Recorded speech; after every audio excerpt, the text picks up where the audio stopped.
علی مدد والو، پروگرام یا علی مدد فقط لینے کے لیے ہے یا علی مدد کچھ دینے کے لیے بھی ہے؟ تھوڑی میں گلا کرے نہ ہونا، ہاں دیکھا برداشت تھی نہیں یا نہیں تھی دیا. یا علی مدد پہ ہمارا ایمان ہے. جب یا علی مدد پہ ہمارا ایمان ہے تو یا علی مدد کا معنی کیا ہے؟ اے مولا میری مدد فرمائیے. آپ پلٹ کے مولا علی آپ سے پوچھیں اے مدد مانگنے والے کیا چاہتے ہو؟ کیا خیال ہے؟ مولا کو حق پہنچتا ہے یا نہیں؟ کہ آپ سے پوچھیں کہ مدد کی درخواست جو لے آئے ہو تو کیا چاہتے ہو، اور آپ کہیں جی مربع چاہیے، کوٹھی چاہیے، کار چاہیے. ایویں ہوندہ ہے یا نہیں؟ عام طور سے یا علی مدد والا کیا منگدہ کھڑا ہوندہ ہے؟ نہیں کوڑی بھی یہ نہیں، میں کوڑی نہیں آتا، لیکن میں یہ کہتا ہوں کہ تو علی مولا سے مدد مانگنے والے یہ تو سوچ کہ علی کس چیز میں مدد کو زیادہ اہمیت دیتے ہیں. علی حیدر کرار کے ہاں کون سی چیز زیادہ اہم ہے؟ کیا خیال ہے؟ علی کے نزدیک یہ جائیدادیں، جاگیریں، سونا چاندی، عہدے، منصب، کرسیاں، ان کی اہمیت زیادہ ہے؟ سوچ لو، شیعہ کہلانے کا مطلب فقط یہ نہیں ہے کہ علی کے فضائل سنے نعرہ حیدری مار دیا اور یہ نہ سمجھا کہ علی ہم سے کیا مطالبہ رکھتے ہیں.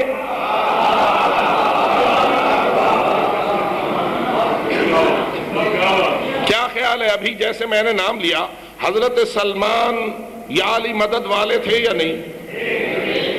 حضرت ابو ذر، حضرت عمار ابن یاسر، حضرت مقداد ابن اسود، حضرت میثم تمار، یہ بہت سارے نام ہیں. میں نے چلو 4-5 نام آپ کے سامنے لے لیے اپنے اس کلاس سے، شیعہ کے سب سے پہلی کلاس کے افضل شاگردوں کے.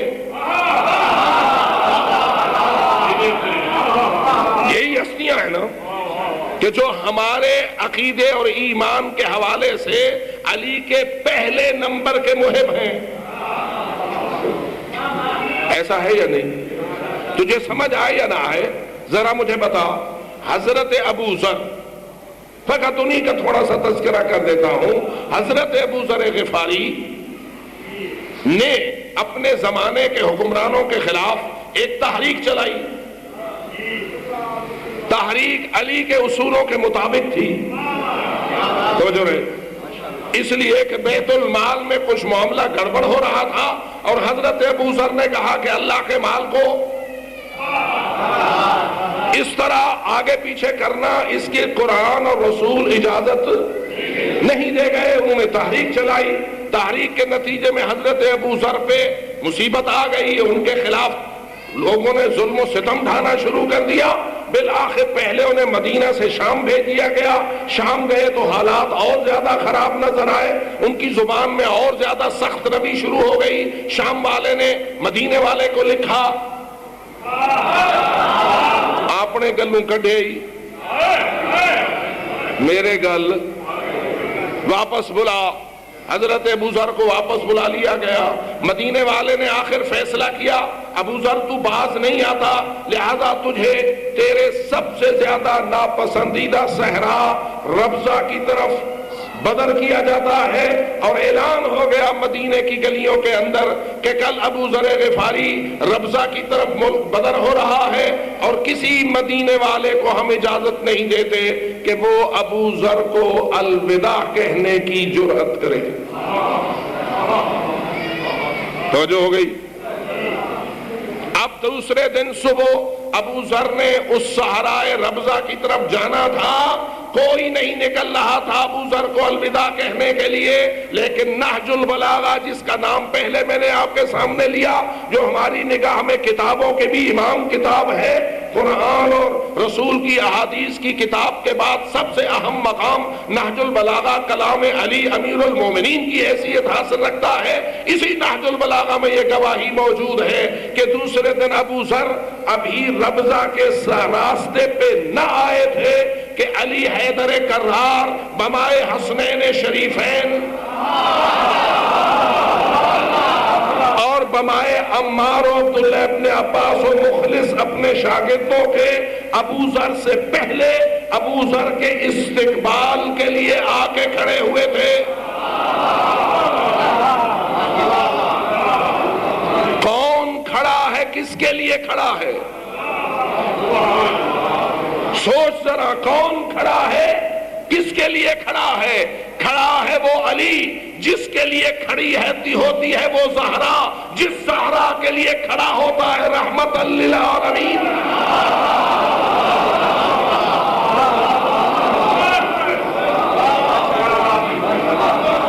کوئی یہ دھوکہ نہ کھائے کہ اگر علی کھڑے ہو گئے ابو ذر کے لیے تو ابو ذر علی سے افضل ہو گیا۔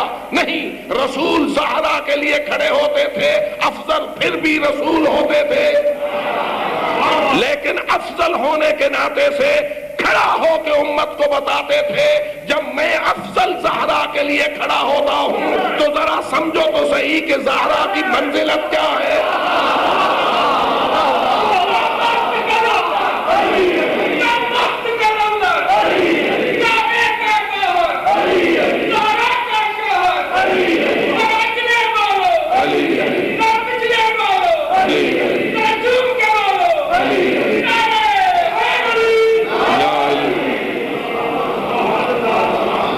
اس سے انکار نہیں کہ رسول اعظم ہر حال میں افضل ہیں، لیکن اپنی دختر نیک اختر زہرا بتول کے استقبال کھڑے ہو کر اس لیے کرتے رہے کہ حضرت عائشہ نے بھی یہ سوال ایک دن کر دیا تھا، یا رسول اللہ ہے تو آپ کی بیٹی،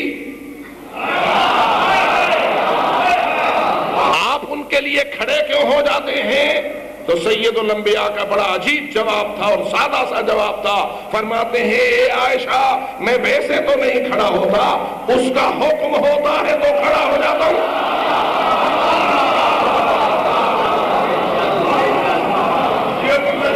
توجہ ہو گئی آپ کی؟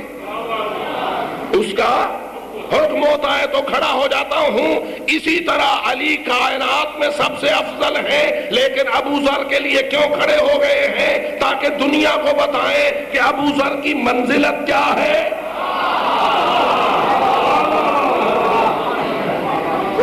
تو ابو ذر ہے یا علی مدد والے یا نہیں؟ لیکن مجھے یا علی مدد والے آج کل کے دور کے بتائیں، ابو ذر کو یا علی مدد کے جواب میں کتنے مربع ملے؟ سارا کچھ، یعنی کتنے مربع، کتنے سونے دیا کانا؟ تو معلوم ہوا اے یا علی مدد والے، فقط علی کے دروازے پر خزانوں اور جائیدادوں کے لیے آنا، اس میں اپنا فخر نہ سمجھ۔ آنا ہے تو اس مقصد کے لیے آؤ کہ ملائکہ بھی تجھے سلام کرتے ہوئے نہیں۔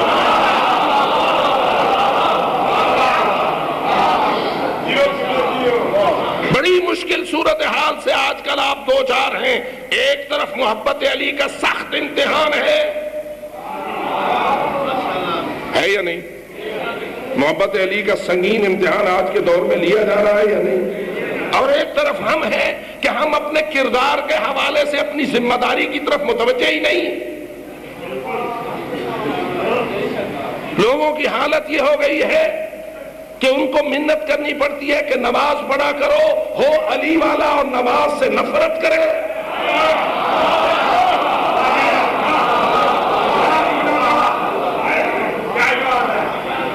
میرے خیال میں کچھ لوگ ناراض نہ ہو جائیں، اگر ہو بھی جائیں تو مجھے پرواہ نہیں کرنا چاہیے، اس لیے کہ میں تو دیکھ رہا ہوں علی تو علی کا ادنا سا شاگرد بھی مستحب نوافل بھی نہیں چھوڑتا۔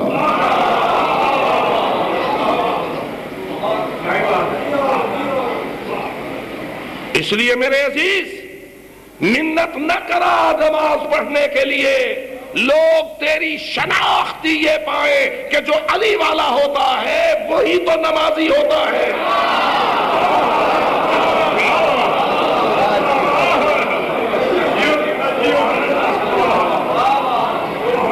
سچی محبت وہ ہے کہ جو علی کے کردار سے محبت ہو۔ علی سخی تھے یا نہیں؟ ہمیں سخاوت سے محبت ہونی چاہیے یا نہ؟ علی حیادار تھے یا نہیں؟ ہمیں حیا سے محبت ہونی چاہیے یا نہیں؟ علی پردہ دار تھے یا نہیں؟ ہمیں پردے سے محبت ہونی چاہیے یا نہیں؟ علی غریب پرور تھے یا نہیں؟ ہمیں غریب پروری سے محبت ہونی چاہیے یا نہیں؟ علی یتیم پرور تھے یا نہیں؟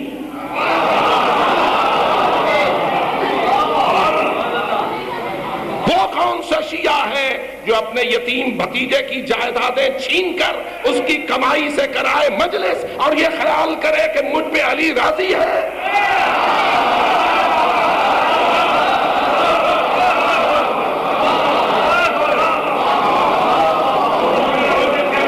یاد رکھ میرے محترم دوست، چور پہ علی کبھی راضی نہیں ہوتا، ڈاکو پہ علی کبھی راضی نہیں ہوتا، جواری پہ کبھی علی راضی نہیں ہوتا، بے حیا پہ کبھی علی راضی نہیں ہوتا، بے غیرت پہ کبھی علی راضی نہیں ہوتا، بے پردہ پہ کبھی علی راضی نہیں ہوتا۔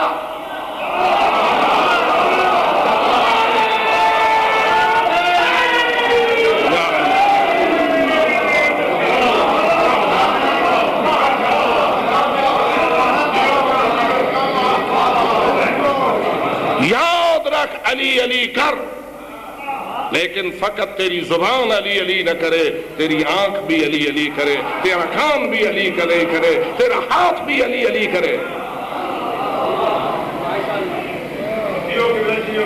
علی والے وہ نہیں ہوتے جو فقط دولت و دنیا لینے کے لیے لے کے دروازے پہ آتے ہیں، علی والے وہ ہوتے ہیں سر کٹ جائے تو ہر قطرے سے بھی علی علی کی آواز بلند ہو۔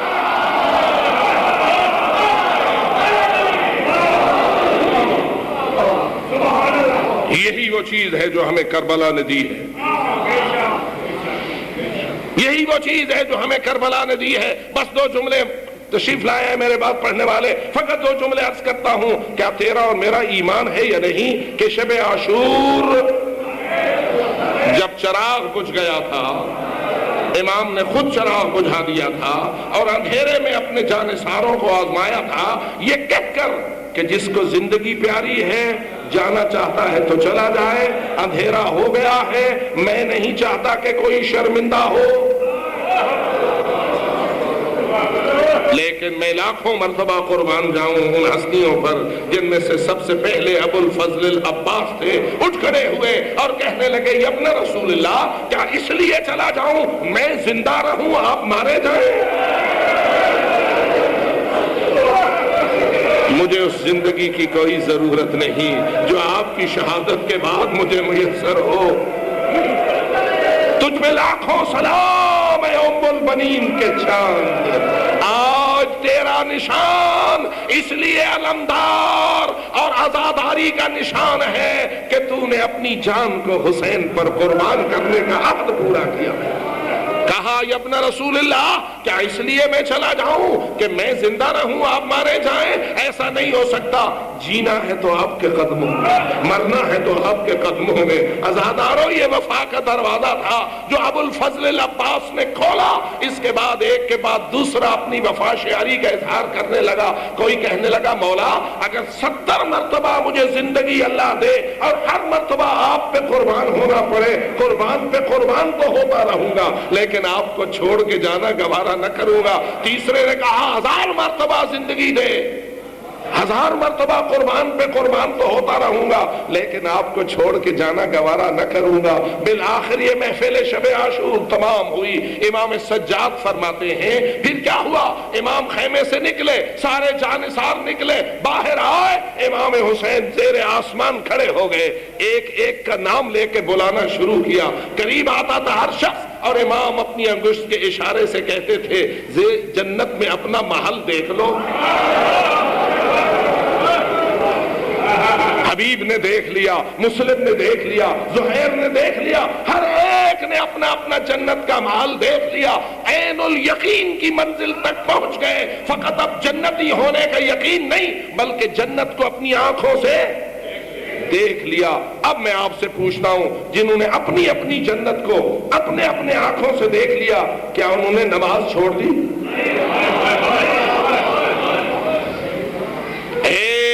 عزاداران آل محمد, اے ان شہیدوں کے ماتم کو اپنے لیے باعث فخر اور موجب نجات سمجھنے والوں, کیا ان بزرگوں نے جنہوں نے جنت کو اپنی آنکھوں سے دیکھ لیا تھا اور جوانہ میں جنت کے سردار نے انہیں ان کی جنت ان کو دکھا دی تھی, تو کیا انہوں نے رات کو پھر نماز میں رات نہیں گزاری؟ صبح جب ہوئی اور آذان نماز فجر دی گئی, جیسا کہ مشہور ہے کہ حضرت علی اکبر نے آذان دی, تو فقط آذان تھی یا نماز بھی ہوئی؟ بولیے, فقط آذان ہوئی یا نماز بھی ہوئی؟ مصلی امامت پہ کون تھے؟ پیچھے کون تھے؟ کیا وہی نہیں تھے جن میں رات کو اپنی آنکھوں سے اپنی اپنی جنت دیکھی تھی؟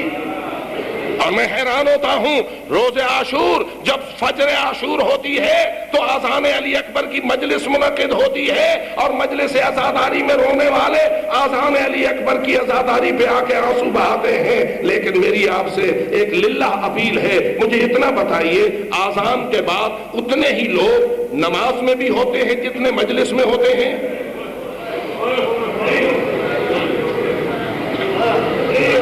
خود ہی مجھے آپ خود گواہی دو, یہ کیا ہوا؟ آذان علی اکبر یاد ہے, نماز امام حسین یاد نہیں ہے. بات کریں تو کیا جملے لوگ بولتے ہیں اور کس طرح لوگوں پہ فتوے جاری کرتے ہیں. یا تو آپ کہہ دیں وہاں فقط علی اکبر کی آذان تھی, علی اکبر نے آذان دی تھی, علی اکبر نے بھی نماز نہیں پڑھی تھی. اور اگر تیرا اور میرا ایمان اس کی اجازت نہیں دیتا تو پھر اس کا مطلب تو یہ ہوا نا, آذان علی اکبر کا گریہ ہونے کے بعد سب مومنوں عزاداروں کو چاہیے کہ وہ نماز کے لیے رکیں اور نماز فجر بھی اسی سنت میں پڑھیں جس سنت میں آذان دی گئی ہے. یہ تو کوئی اچھا طریقہ نہ ہوا. آذان ہو, آذان ہوتی ہی نماز کے لیے ہے.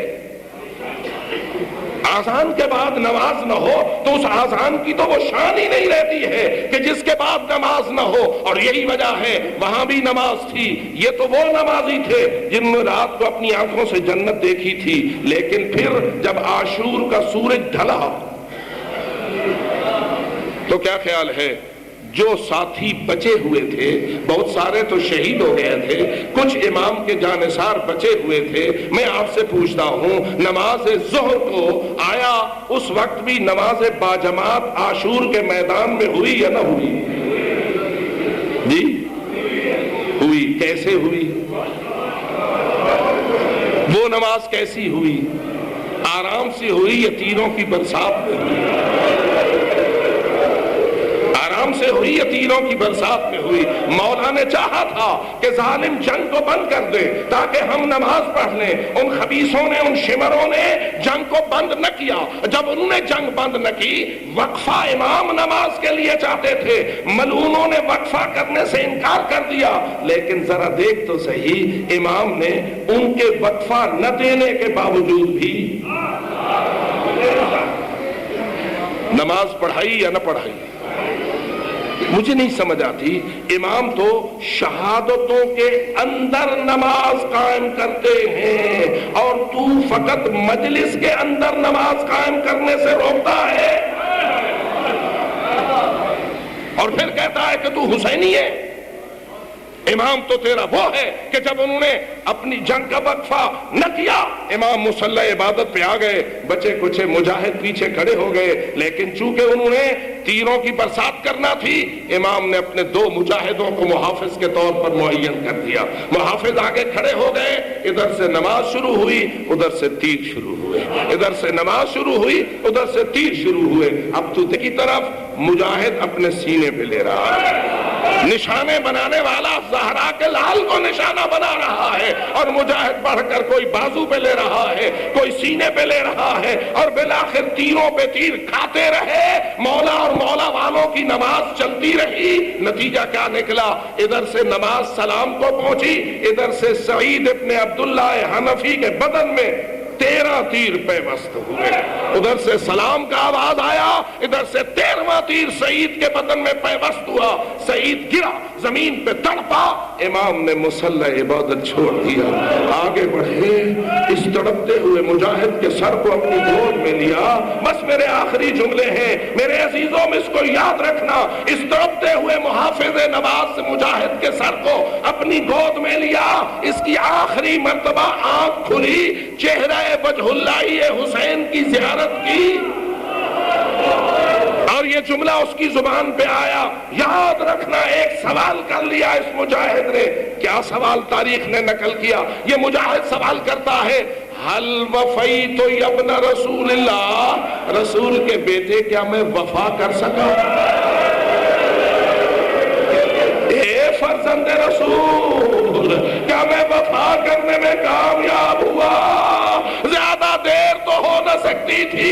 امام نے فوراً جواب دیا، اور الفاظ یہ آئے، انت امامی الی الجنہ، تیری وفا اتنی بلند ہے کہ جب میں حسین روز محشر جنت کو جانا چاہوں گا، اس وقت تک نہ جاؤں گا جب تک تو میرے آگے آگے نہ چلے گا، جب تک تو میرے آگے آگے نہ چلے گا۔ اور میرے عزیزو، اب اس سے بڑھ کر میں تجھے نماز کے لیے کیسے مثال دوں؟ اور اگر نہ سمجھ آئے تو بس آخری جملہ سن لے، یہ تو زوال عاشور کی نماز تھی۔ مجھے بتا، عاشور کا سورج غروب بھی ہوا یا نہ ہوا؟ عاشور کا سورج غروب ہوا یا نہ ہوا؟ اور جب ہوا تو شریعت محمدی میں غروب کے بعد بھی کوئی نماز کا ٹائم شروع ہو جاتا ہے یا نہیں؟ آپ کہیں گے ہاں، نماز مغرب و عشاء کا ٹائم شروع ہوتا ہے۔ بس ہاں، مجھے بتا، جب سورج غروب ہوا، الا قتل الحسین بکربلا، الا ذبح الحسین بکربلا، لاشوں پہ گھوڑے دوڑ گئے تھے، شمر سر اٹھا کے لے گیا تھا، اور خیمے جل گئے تھے، چادریں چھن گئی تھی، زیور لٹ گئے تھے، بچے بکھر گئے تھے، بیویاں اس مصیبت میں تھی کہ جس کی مثال نہیں شام غریباں۔ لیکن مجھے اتنا بتاؤ بیویوں اور مومنوں، کیا زہرا جائیوں نے نماز پڑھی ہوگی یا نہ پڑھی ہوگی؟ زینب کبریٰ نے نماز پڑھی ہوگی یا نہ پڑھی ہوگی؟ پانی لانے والا کوئی نہ تھا، عباس نہر فرات کے کنارے بازو کٹا کے سو گیا تھا، کوئی پانی نہ تھا، لیکن کیا ہوا؟ بیویوں نے خاک کربلا پہ کیا تیمم، اور لاشوں کے درمیان کہیں حسین، کہیں علی اکبر، کہیں قاسم، کہیں اول محمد، کہیں علی اصغر، کہیں عباس، اور درمیان میں کھڑی ہے علی کی بیٹی، درمیان میں کھڑی ہے زہرا جائی، اور پڑھ رہی ہے نماز۔ کیا کہہ رہی ہے؟ اللہ اکبر، بسم اللہ الرحمن الرحیم، الحمدللہ رب العالمین۔ بس مجھے اتنا بتاؤ، ٹھنڈا پانی پی کے الحمدللہ پڑھنا اور ہے، اچھا کھانا کھا کے الحمدللہ پڑھنا اور ہے، بہترین محلات میں سو کے الحمدللہ پڑھنا اور ہے، اپنے پیارے بیٹوں کو سینے سے لگا کے ان کے چہرے پہ بوسے دے کے الحمدللہ کہنا اور ہے، علی اکبر مرا کے، علی اصغر ذبح کرا کے حسین کی لاش پہ گھوڑے دوڑ جائے، اور بیوی کہے الحمدللہ رب العالمین۔ اس سے بڑھ کر میرے پاس نماز کے لیے اور کوئی مثال نہیں ہے۔ آؤ اے عزاداروں اور حسینیوں، اللہ ہم سب کو سچا محب آل محمد اور نمازی اور ان کا سچا تابعدار رہنے کی توفیق عطا فرمائے۔ الا لعنت اللہ علی القوم الظالمین۔